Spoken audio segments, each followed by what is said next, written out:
Di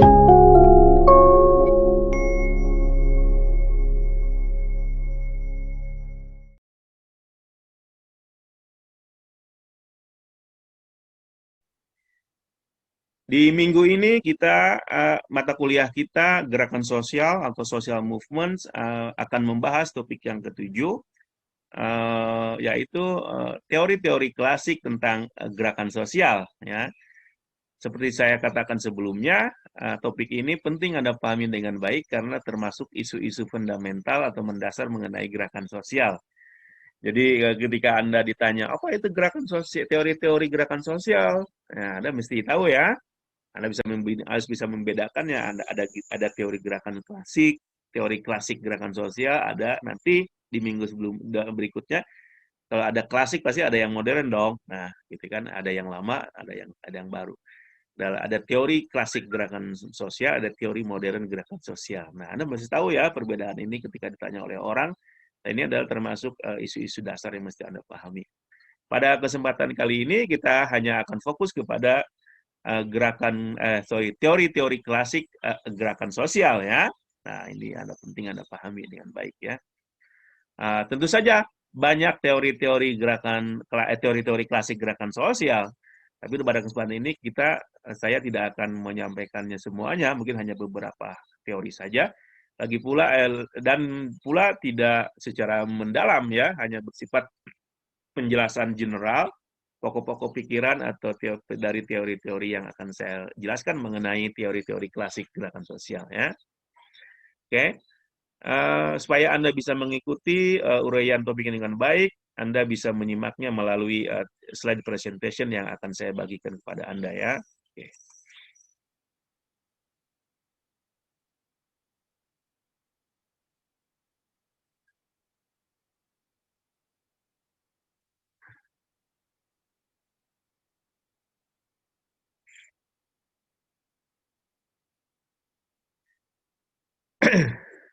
Ini topik kita, topik ketujuh di gerakan sosial, teori-teori klasik tentang gerakan sosial ya.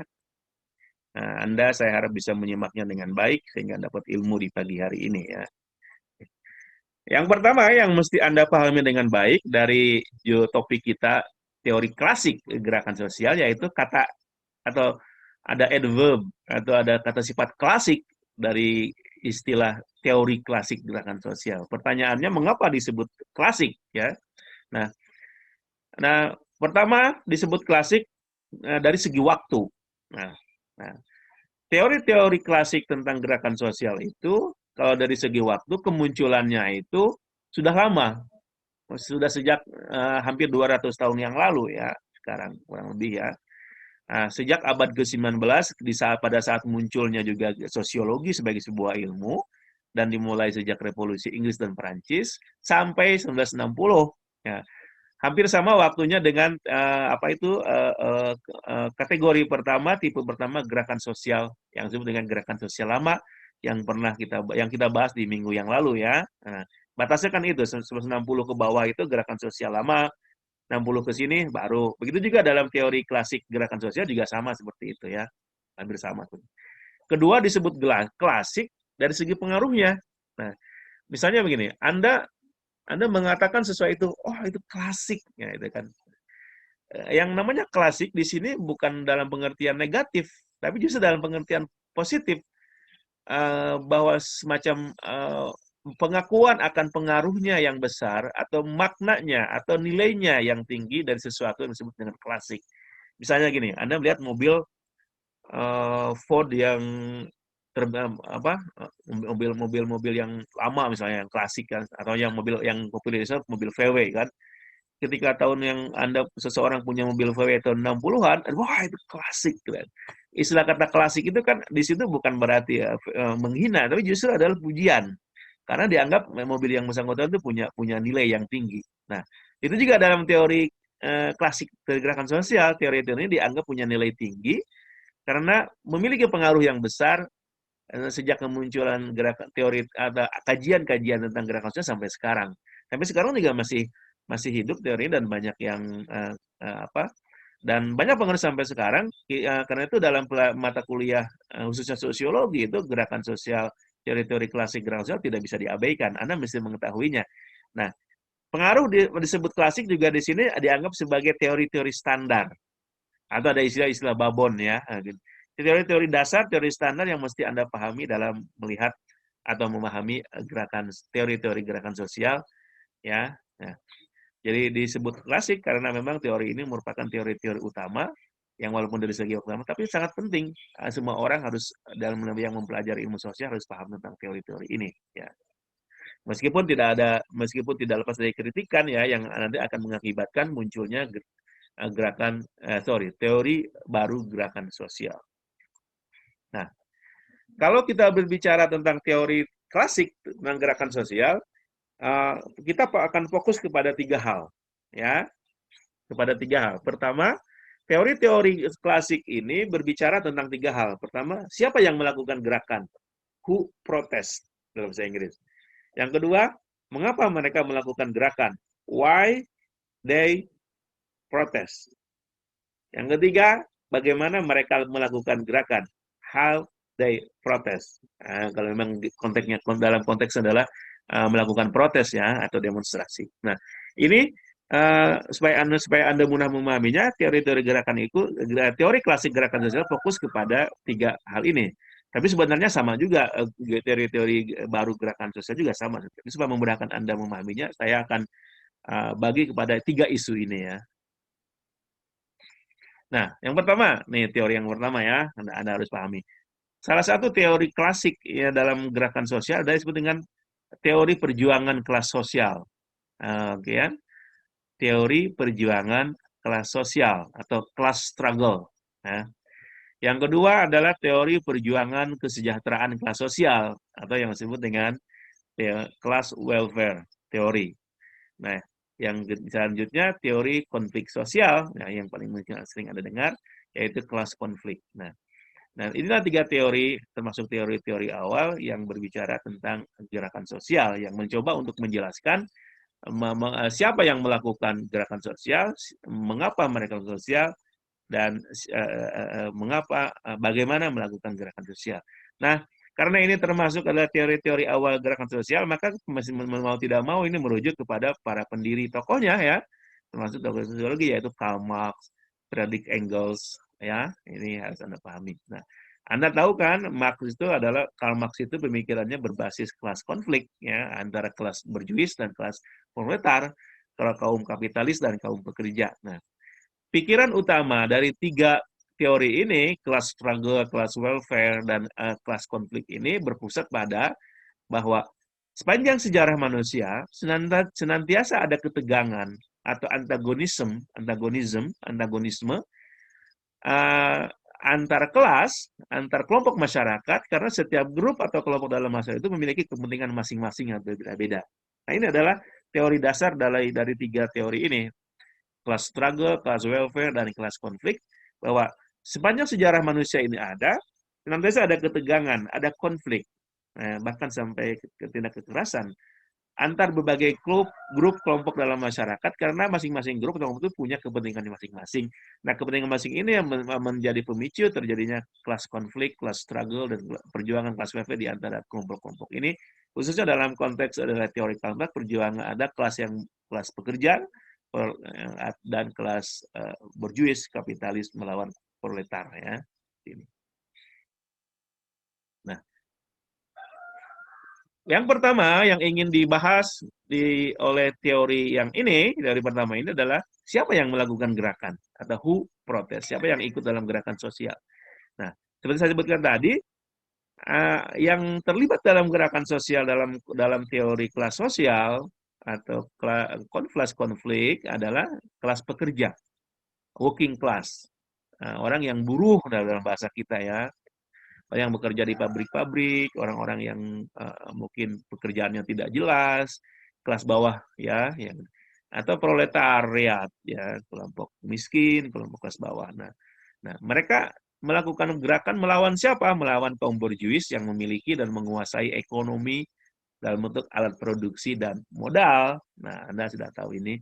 Jadi dalam prospek ini yang melakukan gerakan sosial adalah dalam bentuk protes adalah kelompok-kelompok yang marginal, kelompok kelas bawah atau kelas pekerja, kelas setara melawan orang-orang yang menguasai mereka semata masyarakat secara ekonomi, yaitu kaum kapitalis berjuis. Karena, nah, sekarang fokus kedua menurut teori ini, mengapa orang-orang ini melakukan protes atau melakukan gerakan? Jawabannya adalah ada konflik kelas antara kelas pekerja dan kaum berjuis tadi, antara para buruh dengan pengusaha.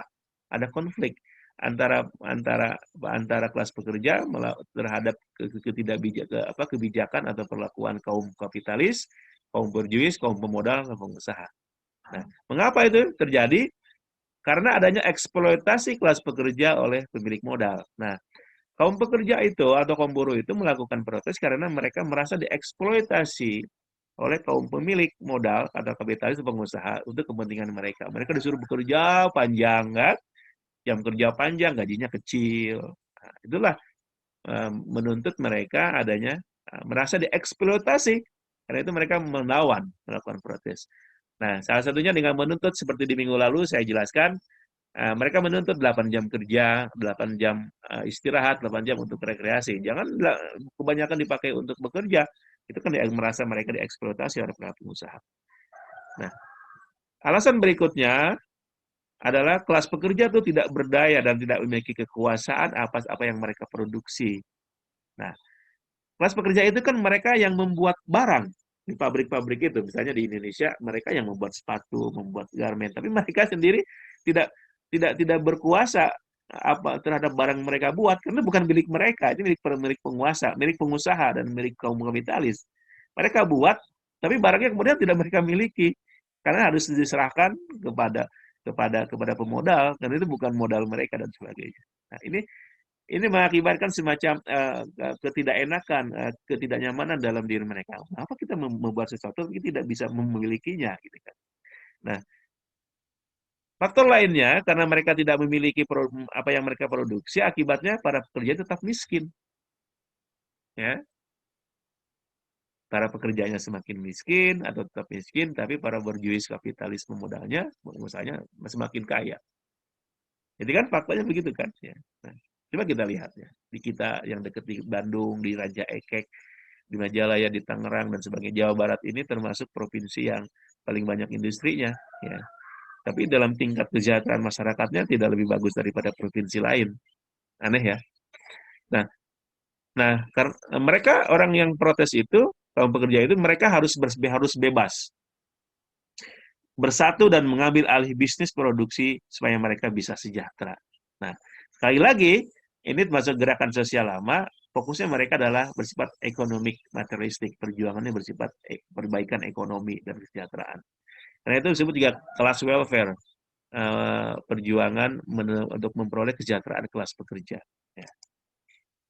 Yang ketiga, isu yang akan dibahas adalah bagaimana mereka atau kelompok ini melakukan gerakan. Nah, pertama dalam bentuk ekonomi. Nah, kaum pekerja itu membentuk organisasi buruh atau pekerja, di barat disebut union. Nah, kalau di negara-negara Eropa disebut organisasi buruh disebut union. Di Indonesia banyak nama dengan organisasi pekerja atau buruh ya, banyak sekali di Indonesia. Yang dalam konteks sebelum pada masa Orde Baru mereka itu mau jadi membuat organisasi buruh aja dihalang-halangi oleh pemerintah atau hanya boleh bersatu dalam sebuah organisasi buruh. Sehingga banyak para buruh misalnya yang paling terkenal Marsina, Anda harus tahu itu meninggal dan akibat diculik karena dia terlibat dalam gerakan buruh melawan eksploitasi oleh para pengusaha. Tapi yang melakukan penculikan pembunuhannya siapa? Bukan pengusaha, tapi aparat pemerintah. Dia di masa Orde Baru.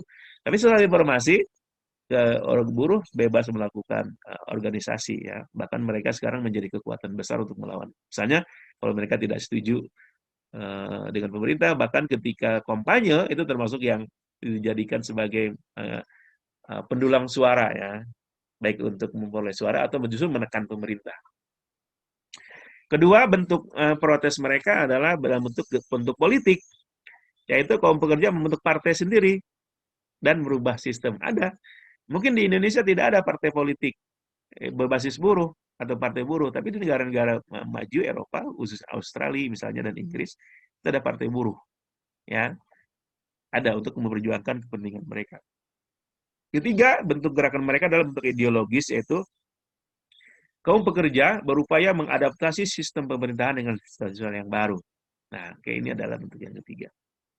Nah, tadi teori yang pertama tentang kelas konflik, kelas struggle, kemudian kelas welfare. Adalah teorinya hampir sama sebenarnya.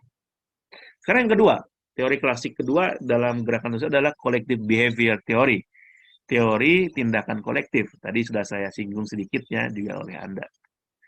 Nah, tokoh-tokoh yang membicara tentang teori collective behavior atau collective behavior theory adalah Gustave Le Bon. Bacanya Lebong karena orang Perancis.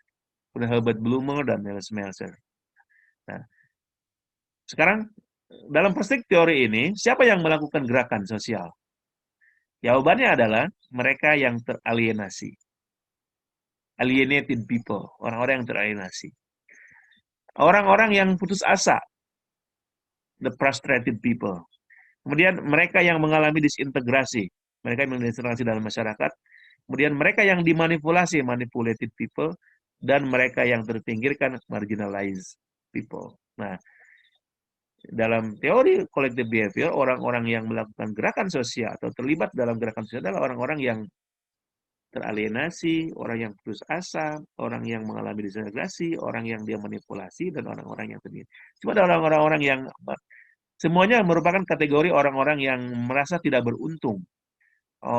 Merasa orang-orang yang adalah orang-orang yang tidak beruntung dan terpinggirkan, tidak mempunyai posisi yang bagus dalam masyarakat.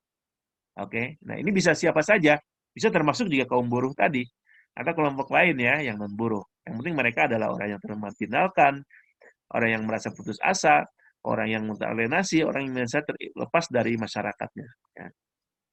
Oke. Nah, pertanyaan selanjutnya dalam perspektif teori collective behavior adalah mengapa orang-orang ini melakukan gerakan sosial? Nah, dalam perspektif teori ini, orang ikut gerakan sosial karena dipicu oleh grievances.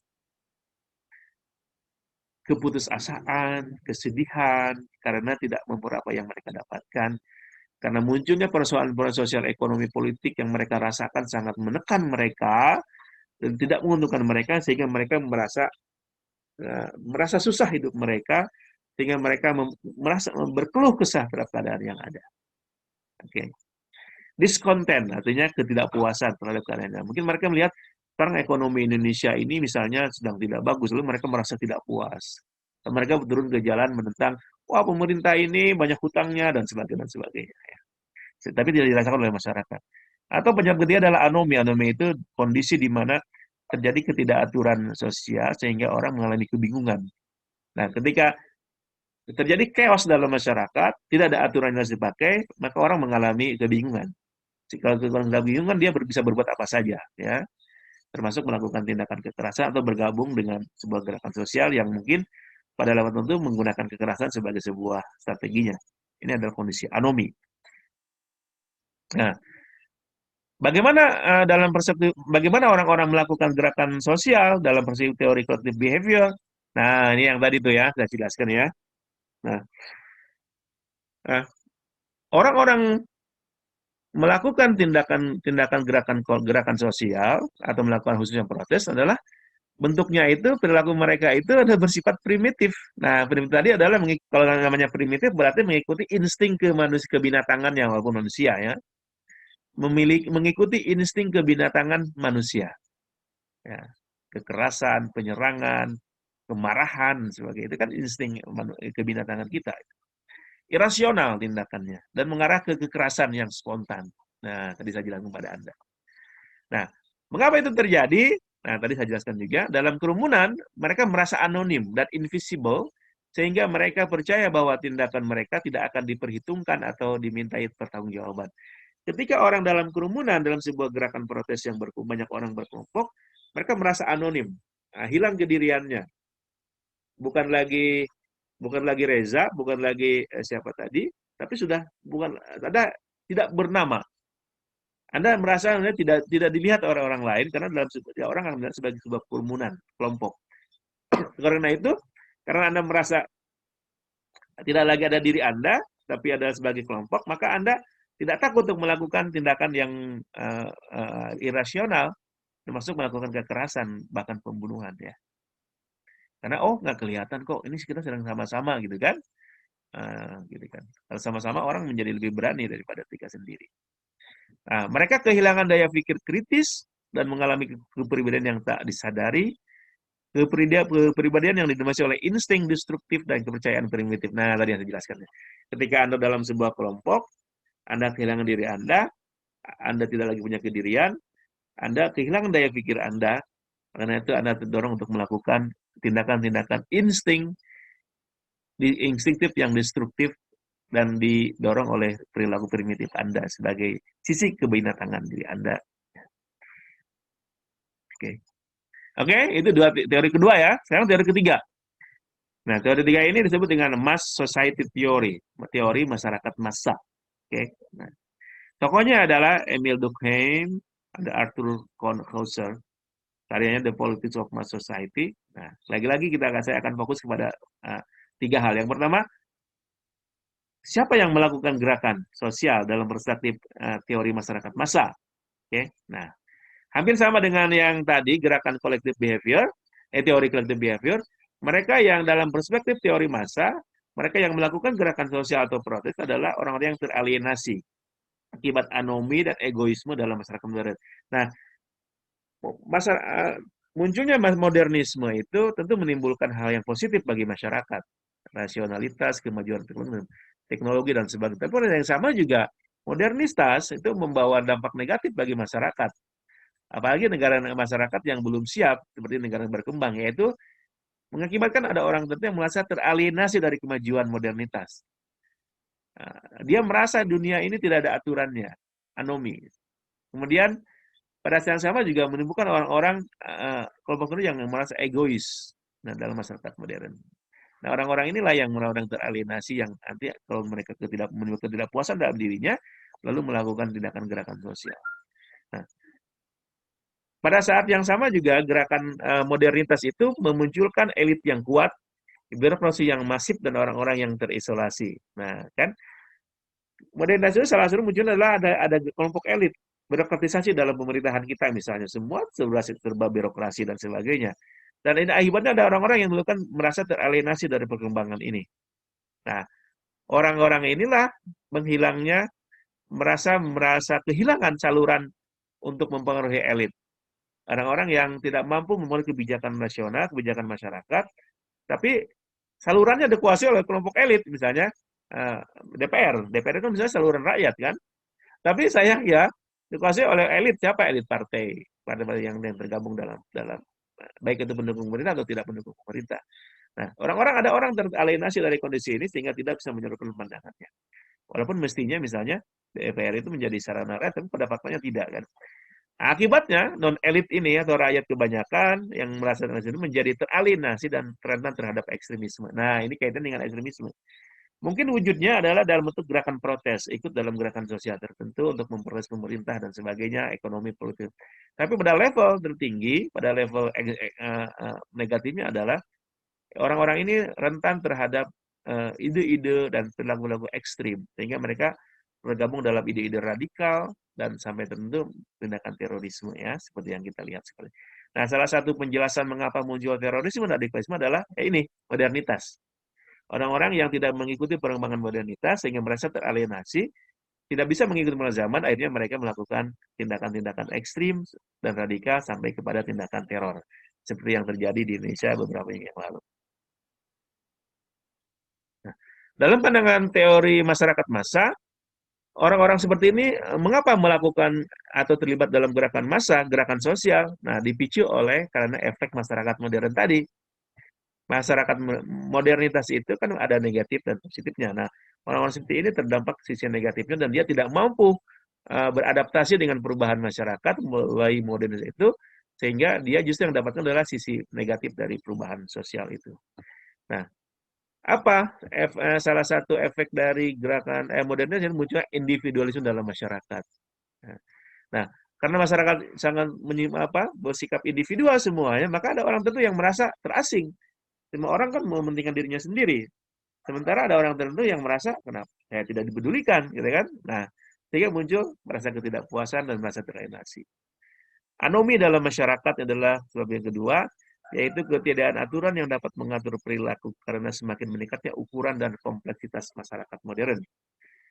Nah, ada egoisme, egoisme juga sebagai akibat dari masyarakat modern sehingga ada orang-orang tertentu yang merasa tidak terabaikan. Orang hanya peduli dengan dirinya sendiri, tidak mengabaikan, tidak peduli dengan orang lain. Akibatnya ada orang-orang yang tidak terurus, yang merasa tidak mendapatkan tanda petik kue modernitas, tidak mengikuti modernitas sehingga mereka teralienasi dari pengembangan masyarakatnya sendiri.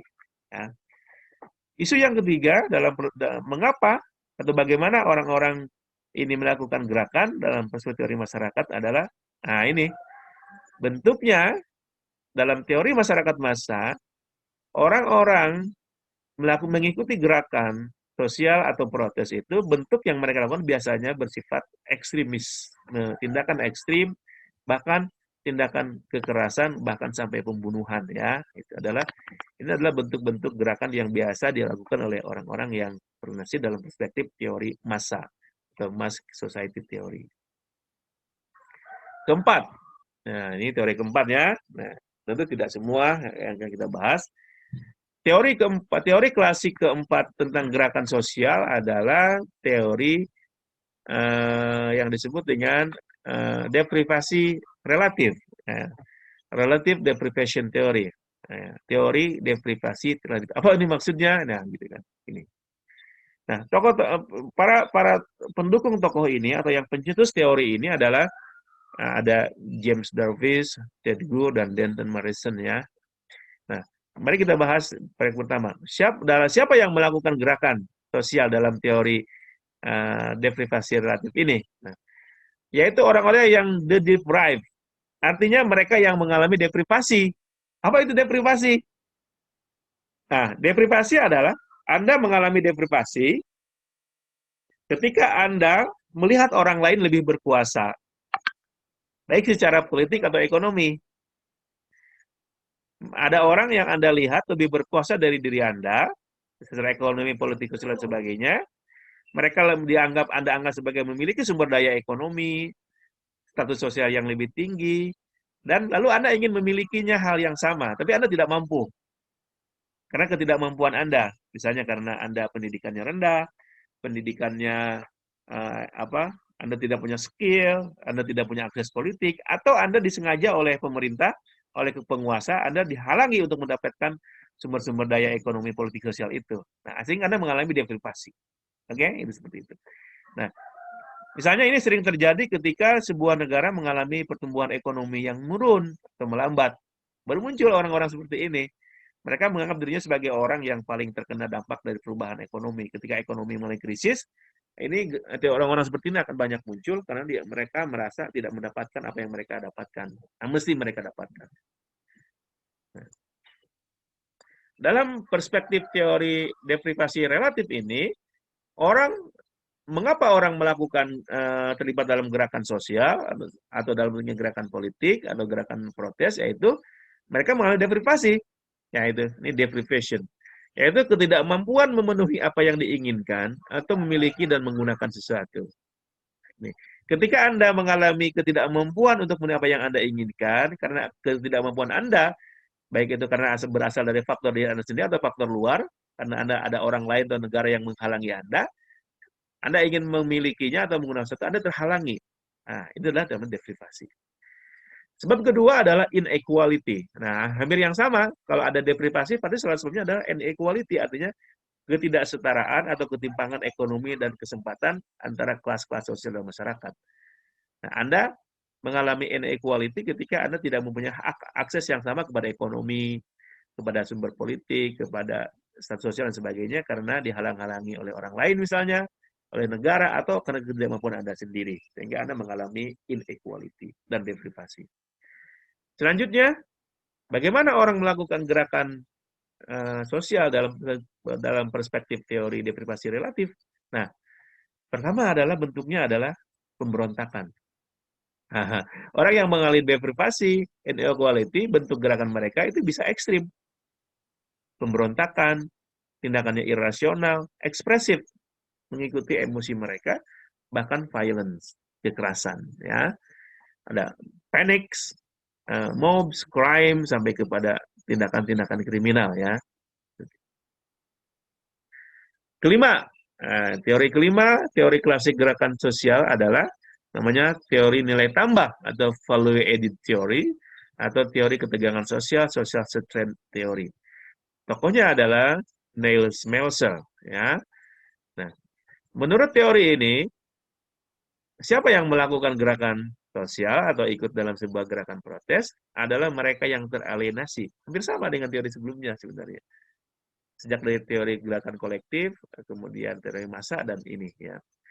Ada orang, siapa yang melakukan orang yang melakukan gerakan sosial atau terlibat menjadi partisipan dalam gerakan sosial adalah orang-orang yang teralienasi.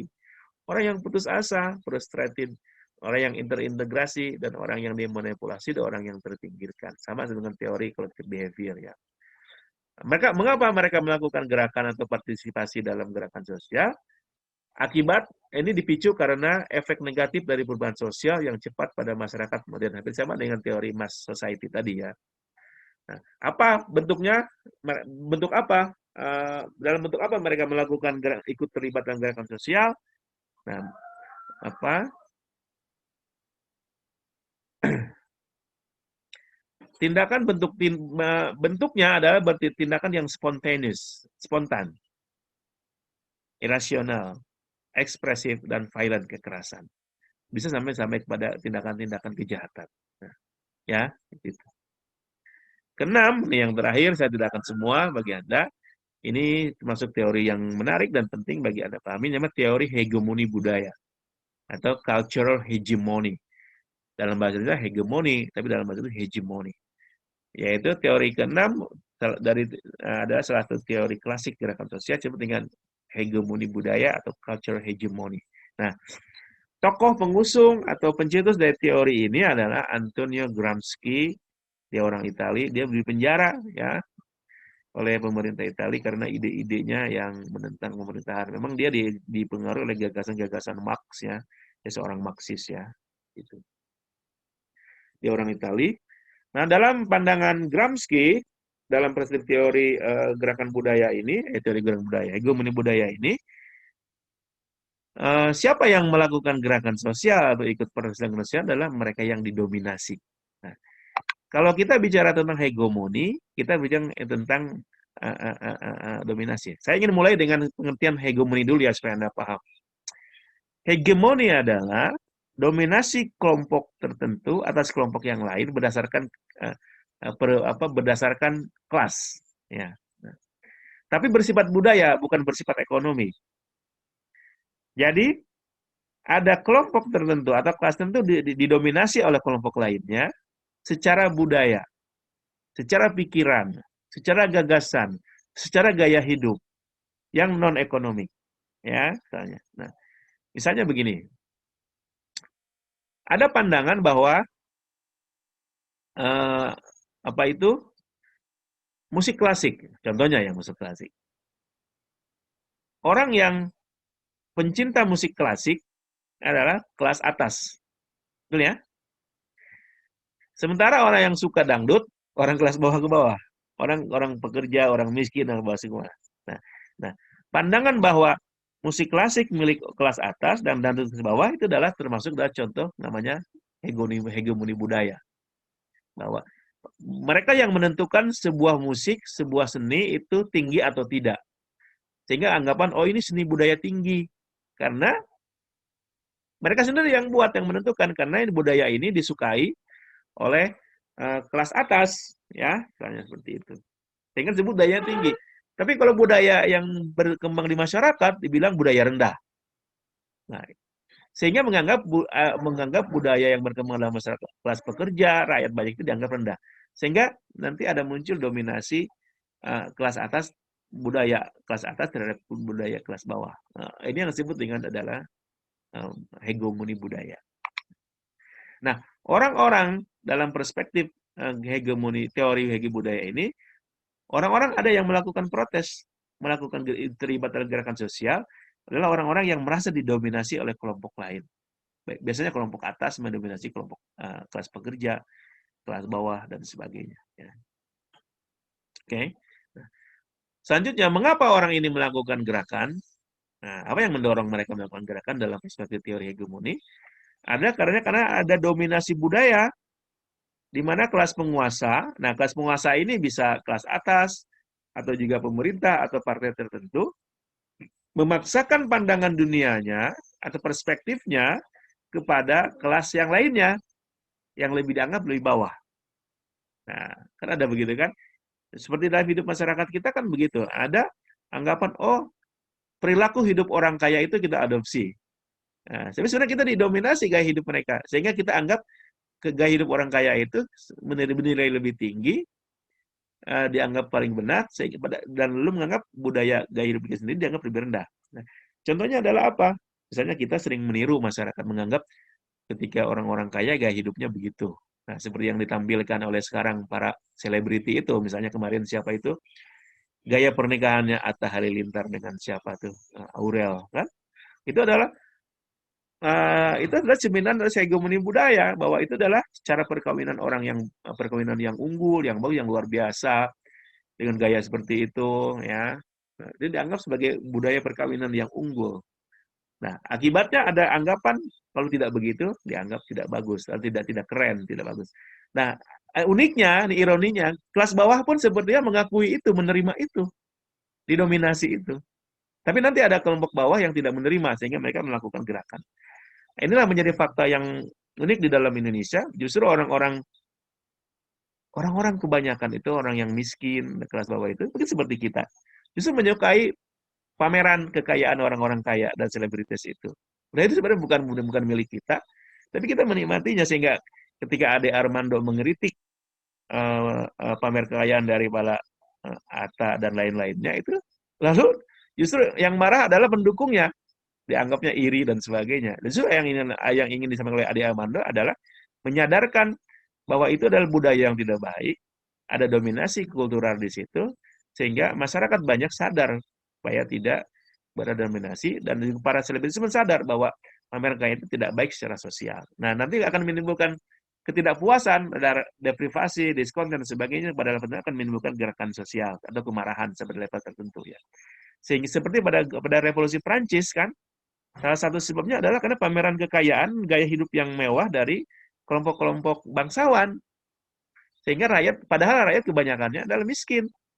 Makan juga susah, akibatnya mereka merasa tidak puas, mereka melakukan revolusi, akibatnya melakukan pemenggalan terhadap kaum ningrat bangsawan Perancis. Nah, itu. Nah, alasan selanjutnya mengapa mereka melakukan gerakan sosial dalam prinsip hegemoni budaya adalah status quo ekonomi. Sosial, politik, yang dianggap sebagai alami yang tak terhindarkan. Nah, orang-orang atas itu, baik itu penguasa, baik itu sosial-sosial, sering memaksakan bahwa keadaan ini sekarang ini sudah alami. Keadaan seperti ini dianggap alami, dianggap sebagai tak terhindarkan, padahal adalah situasinya, ada keadaannya adalah tidak menguntungkan bagi orang-orang kelas bawah, misalnya. Seperti pada zaman Soeharto, misalnya dulu, kita harus menerima orang-orang kecil itu, kita mendapatkan seperti itu. Politik memang udah begitu, tidak boleh protes dan sebagainya, saya ditanamkan oleh mereka itu. Nah, tidak semua orang menerima itu, akan muncul orang-orang tertentu, kelompok tertentu yang tidak menerima, lalu mereka menimbulkan gerakan sosial melawan itu. Karena mereka tidak mau menerima status quo ekonomi sosial politik yang dipaksakan oleh kelompok atas kepada kelompok bawah. Oke. Terakhir, sebagai kesimpulan besarnya, teori-teori klasik gerakan sosial itu berfokus kepada baik itu dalam melihat faktor penyebabnya, siapa pelakunya, dan bentuk-bentuk gerakan sosialnya itu bersifat emosi psikologis. Jadi dalam teori-teori klasik gerakan sosial, orang yang melakukan gerakan, mengapa mereka melakukan gerakan sosial, dan bagaimana bentuk gerakan sosial mereka itu bersifat emosional, psikologis, dipengaruhi oleh faktor-faktor emosi psikologis. Itu orang-orang yang teralienasi, orang yang termajinakan, dan sebagainya. Dan bentuknya pun tindakan mereka bersifat irasional, bahkan sampai kepada tindakan kekerasan yang mencerminkan insting hewani dalam diri manusia. Nah, banyak orang mengakui pentingnya teori-teori klasik tadi, ya, mesti Anda pahami, gitu. Karena bagaimanapun punya sumbangan besar dalam menjelaskan gerakan-gerakan sosial di masa lalu, ya. Namun, teori-teori klasik ini pada kembangan berikutnya mendapatkan penolakan dan kritik dari ahli sosiologi dan ilmu sosial lainnya, karena mungkin tidak sesuai lagi dengan perkembangan yang ada, atau gerakan-gerakan sosial yang ada sekarang ini tidak mampu lagi dijelaskan oleh teori-teori klasik lama tadi. Karena itu muncul sebagai sebuah kritikan terhadap teori klasiknya itu teori modern gerakan sosial yang akan kita bahas di pertemuan berikutnya, ya. Saya harap Anda bisa memahami uraian saya itu dengan baik, ya, walaupun ini agak panjang, tapi dengan bantuan slide mungkin Anda bisa menangkapnya. Nanti Anda bisa menyimak kembali kalau Anda belum paham pada video ya, melalui video yang saya kirimkan kepada Anda besok atau lusa, ya. Sampaikan pertanyaan Anda dan komentar Anda mengenai topik ini di kolom video yang ada di bawah Anda, atau nanti sekarang setelah sesi ini. Oke, itu ya. Terima kasih.